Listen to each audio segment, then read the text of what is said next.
피크가 떨어지게 돼 있죠. 그럼 스트레얼 레이시오는 이상적인 렌즈 중심 강도와 실제 렌즈 중심 강도의 비율을 갖다 스트레얼 레이시오 S라고 합니다. 그래서 SR이 1이면 퍼펙트한 렌즈를 나타냅니다. 그 렌즈 수차가 많이 생겨서 SR이 점점 좋아서 뚝뚝뚝 떨어지게 됩니다. 자, 그럼 여러분들 여기서 우리 SR이 0.8이라는 기준이 여기서 레일레이 기준이라고도 하기도 하는데, 실제 여러분들이 렌즈 수차를 없애서 퍼펙트한 렌즈를 만든다. 그러면 사실은 수차가 0.000이냐 아니면 0.001이나 0.01이냐 이 기준이 뭐하죠? 우리가 사실 0은 못 만들고 아주 작은 값은 만들 수 있는데, 그럼 어느 정도 작으면 없는 것처럼 봐도 괜찮으냐 하는 기준이 필요합니다. 그래서 나온 게 뭐냐, 스트레얼 레이시오가 0.8 이상이 되면은 수차가 잘 보정된 거의 회절한 게 이상적인 렌즈에 가깝다 이렇게 정의합니다. 그래서 그렇게 보면 이제 무수차 수 조정하기 위해서 이렇게 딱 초점을 딱 맞추면 스트레얼 레이시오 1이 되는데, 초점을 잘못 맞추게 되면 상이 번지게 생겨납니다. 초점을 잘못 맞으면 상이 번지게 되는데, 결론적으로 상이 번지게 되면 수차가 생기는 거 그만큼 중심 강도가 저하하게 됩니다. 그래서 스트레얼 레이시오가 즉 이상적인 경우에 중심 강도가 80% 저하될 때까지를 갖다가 디포커스 할 수 있는 최대 허용 한계로 봅니다. 이걸 갖다가 회절과학적 DOF, 특히 정밀과학계에서 쓰는 뎁스 오브 포커스 정의가 됩니다. 근데 여기에 이제 강의 자료는 없습니다만, 여러분들이 뭐 상식적으로 그냥 알 수가 있기 때문에 지오메트리컬 DOF, 기하과학적 초점 힘도라는 게 있습니다. 이건 주로 CCD 같이 센서를 이용할 때 많이 합니다. 그래서 이런 경우는 자, 렌즈가 이렇게 있으면 빛을 퍼펙트 이렇게 모았다고 합시다. 근데 예를 들어서 여기 센서 픽셀 사이즈가 이만하단 말이죠. 한 픽셀이. 그렇다면 결국 한 픽셀 사이즈가 이만하니까 요만큼 플러스 마이너스 움직이더라도 어차피 빛이 한 픽셀 안에 들어가는 건 차이가 없죠. 그럼 여기서 픽셀 사이즈 요가 그 시타가 있으면 요 픽셀 사이즈 요가 갖다가 예를 들어서 P라고 하죠. 그죠? 그리고 시타면 그러면 여기 Z값은 그러면 여기서는 탄젠트 시타분의 2분의 P 하게 되면 결국 최대로 움직일 수 있는 Z값이 요 값이 나오게 되죠. 그죠?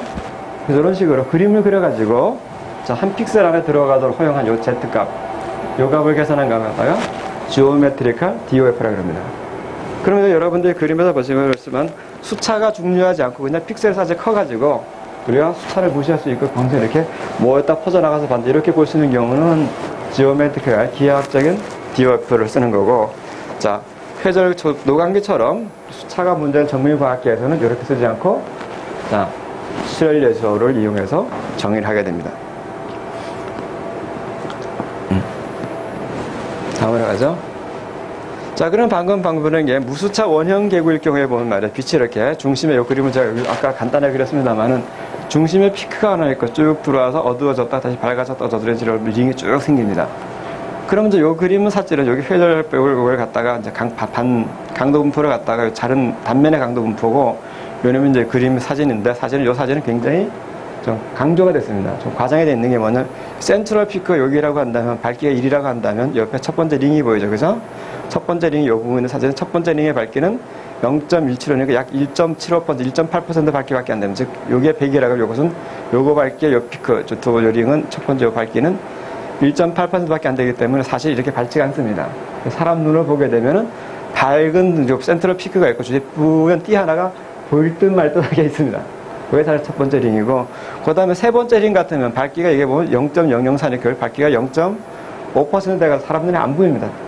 그래서 여기서 좀 몇 개 계속 보이죠. 이건 오버노트를 시켜가지고 좀 과장한 거고, 실제로는 센트럴 피크가 주위에 희미한 띠 하나 정도 보입니다. 그래서 예를 들어서 희미한 띠 하나가 보이는 수준이 보이게 되면 그 스트레얼 레이시오가 0.8 이상 되면은 되게 희미한 띠 같은 거 하나 보일 듯 말 듯 보이면 그게 회절한기에 대한 성능으로 인정합니다. 그러면은 자, 한 점의 빛을 모았을 때마저 링을 만든 첫 번째 검은 보이는 거 검은 링이 있습니다.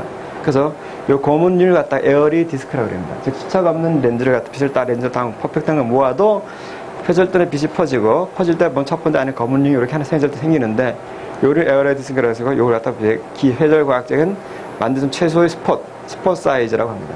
그럼 요 에어리 디스크의 반지름은 요 반지름이 이제 광학계 분해능 한계가 됩니다. 그 반지름이 여기 RA라 그래가지고 이게 0.61 레일레이라는 겁니다.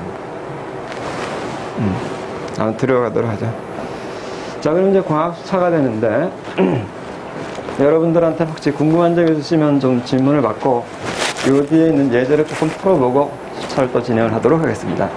즉 수차 이론 문제, 여기서부터 이제 수차 이론이고 다음까지 한 내용이 사실은 기하과학의 일반 기하과학 이론이죠. 오케이. 자, 질문이 없어서 여러분들 잠깐 더 예제를 몇 개 풀어보도록 하죠.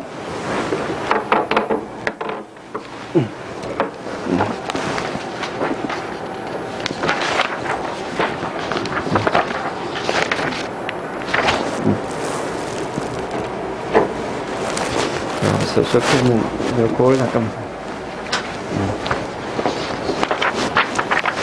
아마 여러분들이 아마 강의자료 뒤에는 예제가 붙어 있을 겁니다. 그래서 사실 여러분들이 받은 책을 하나 받으셨는데, 그 책에 있는 문제 중에서 일부를 갖다가, 뽑아낸 겁니다.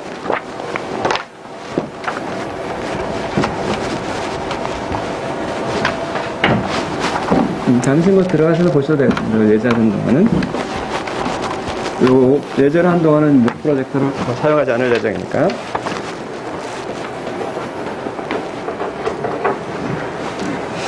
그럼 예를 들어서 한번 사실을 제가 보면은 가장 공부하기 가장 좋은 방법은 시험을 치는 겁니다. 그죠? 시험을 쳐보면 뭘 모르는지 알 수가 있습니다. 자, 그럼 예를 들어서 한번 1번 문제를 한번 풀어보도록 하죠. 여러분들 아마 문제집에 2페이지라고 나와있는데 거의 1에 1이 있습니다. 자, 문제를 읽어보면은 무한면의 광을 렌즈로 투과시킬 때 X cm에서 상이 맺혔다. 그 렌즈와 Y cm에 있는 물체가 정확히 상을 맺으려면은 스크린은 어느 위치에 있어야 하는가? 이런 문제거든요. 그럼 이 문제 해석해 본다면 무한원의 광을 렌즈로 투과했을 때 X면에 상을 맺혔다. 이 말은 결국 렌즈에 이렇게 있는데 무한대에서 이렇게 보내서 빛이 모았을 때 여기서부터 여기까지 거리가 X라는 뜻이었으니 사실 이게 렌즈에 이게 초점 EFL이 X라는 뜻이 되버린 거죠. 자, 그 다음에 그러면 렌즈 앞에 Y cm에 있는 물체가 정확히 상을 맺으려면 이런 렌즈에다가 예를 들어서 그럼 렌즈 앞에 Y라는 위치 그럼 여기다 어떤 물체를 놓는데 렌즈로부터 여기까지 거리를 갖다가 그러면 Y라고 하자. 그러면 상이 어디에 생기겠느냐? 그럼 이렇게 결상해서 이렇게 본다면 사실 요대로 상이 생긴다. 그럼 여러분들 이것은 두 가지 방법으로 풀 수가 있는데 첫 번째는 결상식을 이용해 풀 수가 있고 또 두 번째는 뉴턴의 공식을 이용해서 풀 수가 있고 두 가지 방법이 있습니다. 이 같은 경우는 Y라는 게 나왔으면 사실 여기가 렌즈의 물체 거리 렌즈로부터 물체까지 거리에 해당됩니다. 그래서 갖다가 L이라는 물체로 거리로 본다면 여기서부터 여기까지 거리는 답아줘 L' 여기 상거리가 되겠죠. 그럼 물체 거리를 주고 상거리를 구하는 거라면 결상식을 쓰는 게 더 편리하겠습니다. 그러면 결상식을 보게 되면 말이죠. 원래 다 쓰게 되면은 물체 거리를 갖다가 상거리 L'분의 M'은 L분의 N 더하기 광학계의 굴절량 K가 있고 K란 값은 초점거리분의 M' 또는 마이너스 물체의 초점거리 F에다가 N 이렇게 주어지는 게 광학계의 굴절량입니다. 자, 그러면 사실 이 문제 같으면 사실 기사 시험에 이대로 나오면 좀 문제가 많습니다. 몇 가지 전제가 빠진 첫 번째. 자, 공기 중에 일단 전제가 사실 들어가 있어야 됩니다. 그래야만 N과 M'을 다 일러놓고 풀 수가 있죠. 그죠? 그래서 통상적으로 이렇게 나오시면 너무 트집을 잡지 마시고 그냥 전제가 없더라도 공기 중에 있다고 가정을 하도록 하죠. 실제로 우리가 렌즈를 물속에 넣고 쓰는 경우는 거의 없습니다. 그렇지만 꼭 없는 건 아니죠. 분명히 있습니다. 예를 들어 여러분들이 수중 카메라 같으면 물체가 분명히 물속에 있습니다. 그죠? 그럼 공기 중에 일러보면 공기 중 생각하면 그래서 이 식을 보면 그러면 결국 L분의 프라임의 1이고 그 다음에 물체가 이래 되는 게 이게 Y가 되니까 이게 Y분의 1 그 다음에 K란 건 결론적으로 X가 초점거리면 초점거리는 X분의 1이 됩니다. 그리고 K가 X분의 1이라서 이걸 풀게 되면 되겠죠. 그리고 풀어보시면 그냥 YX는 Y 더하기 X 이렇게 되겠죠. 그죠? 여러분들이 보시면 바로 답이 될 수 있는 건 첫 번째밖에 없겠습니다. 자, 그럼 1의 5번 아래 그림에서 렌즈의 초점 길이는 얼마인가 이런 문제가 있는데 이것은 여러분들이 그 뒤에 페이지에 보시게 되면 2의 2분과 다시 겹치는 문제입니다. 그래서 그건 2의 2에서 다시 풀어보도록 하면 그때 한번 다시 다루도록 하겠습니다.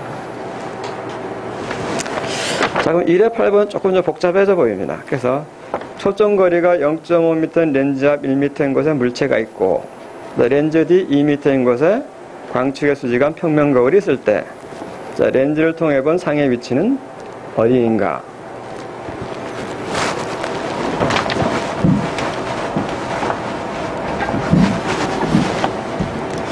그래서 이런 걸 생각하시려면 일단은 이제 전제를 보셔야 돼요. 일단 하나하나 생각하면 됩니다. 먼저, 자, 초점거리 1m 렌즈가 있다니까, 여기 초점거리 1m 렌즈 하나.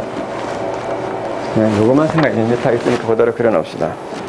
그 다음에, 초점거리가 1m가 아니라 0.5m네요. 그런 렌즈가 있었다. 렌즈가 1m인 것은 물체가 있고, 그리고 여기다 물체를 놓았는데, 여기서